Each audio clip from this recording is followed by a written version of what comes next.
Another blowout win for the Boston Celtics over the Miami Heat, this time in Game 4, still on the road in Miami, but we saw a lot of consistent things that we saw in Game 3 reflect onto Game 4. The defense was there. The offense was a lot better here tonight as the Celtics outshot the Miami Heat from the three-point line here as well. We're going to be breaking down a lot of that towards the back half of the show because I do have to get to the first really important news, and that's a Kristaps Porzingis injury. If you guys did miss the game, KP went down just a little bit before halftime. He had a non-contact injury. He was going up for a rebound. Something happened in his lower half of his body. He ran it off. He shook it off. We're like, okay, that's fine. People get tripped up. It's all good. And then he went to go make a switch on offense, and something popped, something clicked, something was not right.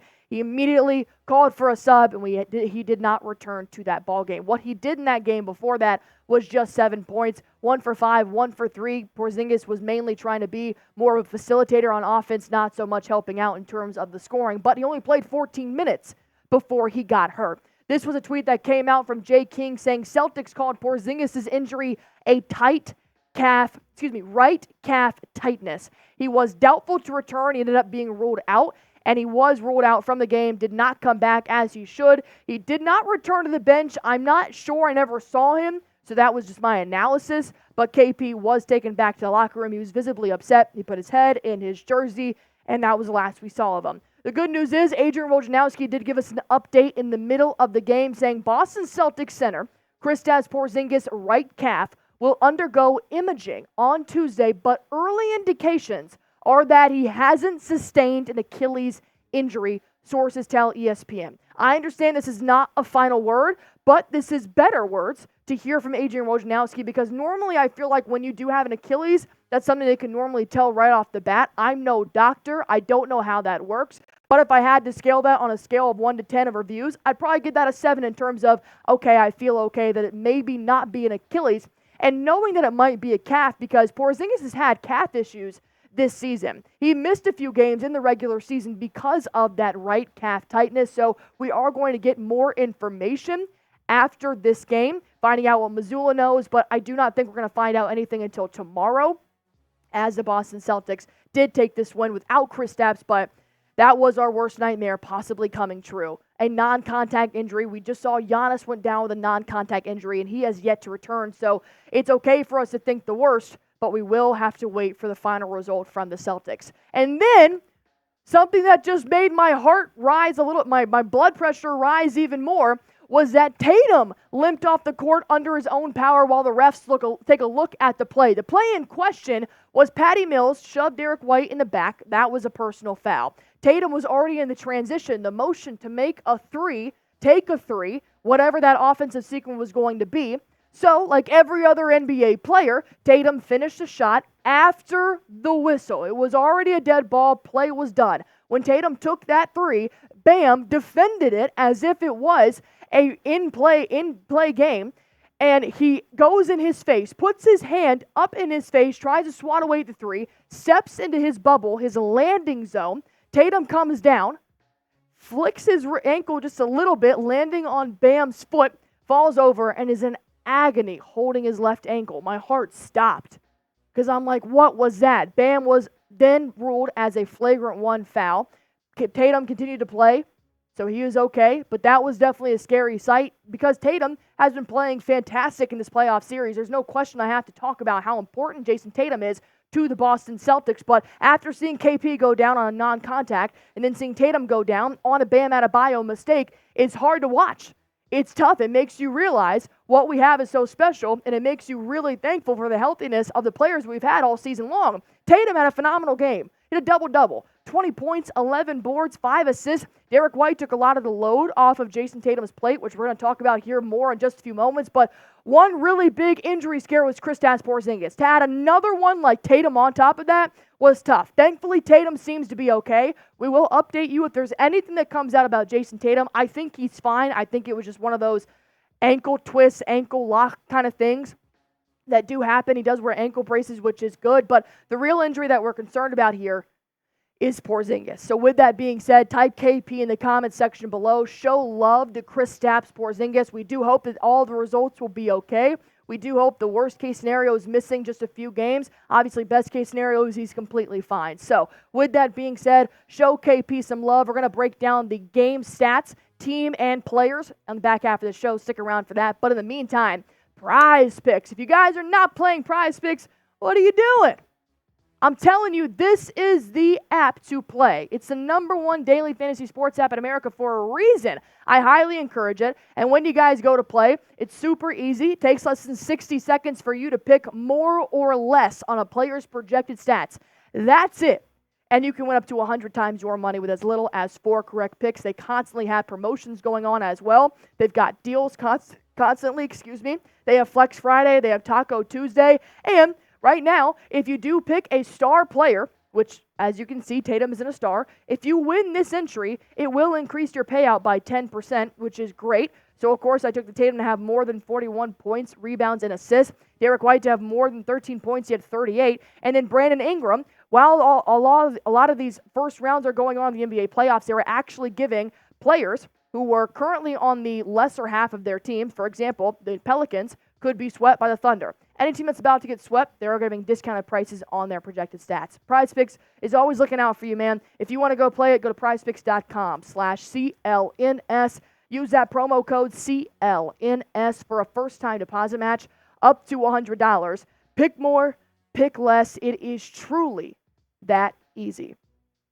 I cannot say enough great things about Derrick White. Before the game started, Smitty and I gave our X Factors, and Derrick White was mine. I saw it in Game 3. That confidence coming back, that basketball IQ, not second-guessing his skills, doing what he needs to do off ball and on ball. 38 points is what Derrick White can do. This is a reason why everybody, the entire Boston Celtics organization, was vying for an all-star nod this season, because Derrick White is a huge part of this offense. He took the load off of JB and JT's plate tonight, who have been trying to combine to keep the Celtics ahead in this series.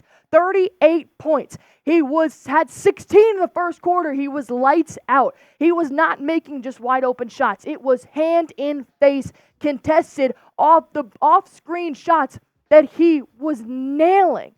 D. White had it in his bag this game, and I needed that to happen because I was a little hesitant to see what Derrick White would be in the postseason, because he kind of showed me a little bit of lackluster plays towards the end of the regular season. But it is proof that Derrick White is back. 38 points, 4 boards. Look at that. Over 50% from both the field and the three-point line was huge when a player like Kristaps went down. I love what D. White had to do this game, but it wasn't just him. Obviously, several other players stepped up. We're going to talk about that in just one moment. This is why you guys subscribe. We're live for every single Celtics game. We gained over 26,000 subscribers. Be a part of this awesome community with these awesome people like Muwad, like Dan the Man, like 93 Nabman, Boston Bob, Duncan. These are just people who come and hang out with us every single game, comment on our videos, and make this such a fun community to be a part of. And plus, it's free. There you go. That's all the reasons I have for you. Hit that sub button. I promise you won't regret it. Let's talk about the Jays here for a second. Jaylen Brown, who's done phenomenal in these first 3 games here, along with Jayson Tatum. Jaylen Brown got to take a little bit of a back seat. Not that he didn't provide a lot for the Celtics in this win, but he got to take a little bit of a back seat because Derrick White took that lead. 17 points, 5 rebounds. He was doing really good in off balls. He had a couple of bad, inconsistent plays on the offense. He was given an offensive foul. So JB has some things he needs to clean up just in terms of being a little bit smarter here. But I thought Jaylen Brown had a good game. I have no complaints on JB's play. And Jrue Holiday, same thing. I think Jrue Holiday started off getting beat off the dribble a lot from Tyler Hero, which was scaring me because in Game 2, Jrue Holiday was the piece that was very lost in the sauce. He did not know whether to double team, whether to be in between 2 shooters, whether to guard the wing. Jrue was having a really tough time in that Game 2 on defense. Game 3, he was incredible. Now, Game 4 started off slow, but really learned how to adjust. The only thing I really want to see more from Jrue Holiday is expecting that Bam pick and roll, which you know is going to come to set up Tyler Hero's shot. Jrue Holiday seems to keep getting beat on that play, which is why I want Holiday just to really have a better court vision, better basketball IQ, be able to sniff that out. But there's a reason why Bam is as good as he is. I understand that's a tough play, but nonetheless, 6 rebounds, 6 assists, 11 points. Obviously, he was facilitating, doing a lot of off-ball movements. 1 for 4. That one did come from the corner, which is his bread and butter, but that's okay. I'm not looking to Drew for offense. I'm looking at him for defense, and overall, I was pleased. Same thing with Horford, man. Like, he's really just doing basic technique basketball defense, just shuffle slide, just hands up, and he's really locking down a lot of these guys primarily in the paint and right outside in that gap. So 7 points, 8 boards. He stepped up really big when KP went down. He did a good job of still locking down Bam. I know you're going to be like, Bam out 25 and double-doubles. Bam is phenomenal. He's going to put up those numbers, but I think Al Horford really tried to contest it. He also got a technical foul after Bam got a flagrant foul for stepping into JB's bubble there in the 3.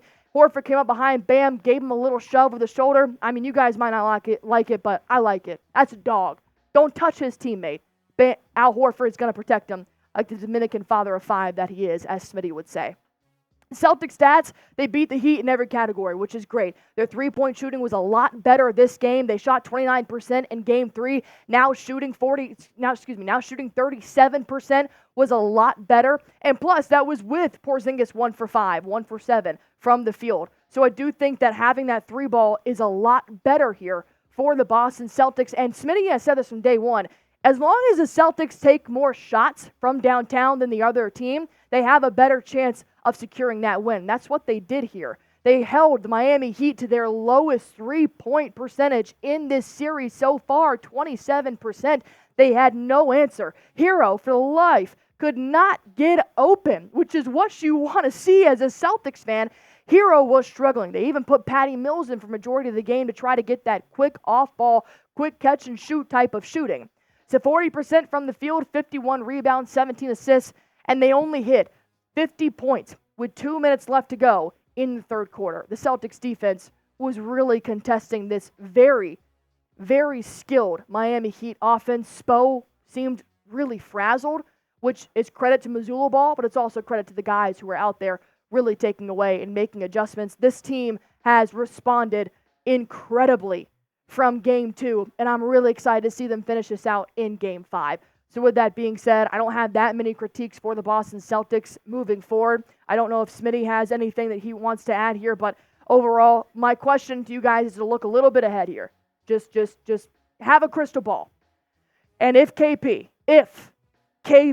cannot come back, can the Celtics make the finals without Kristaps Porzingis? That's the front page here of this entire game, as KP went down with an injury. We're going to have more updates. Woj does not think anything is indicating an Achilles. It was just right calf tightness, but they're going to do imaging on KP. I'm going to say yes. But it is very hard to say. You guys can go ahead and comment that down below while you're at it. Hit that sub button for me. We're live for every single Celtics game. We are a 26,000 strong community. Hit that sub button. You're not going to regret it.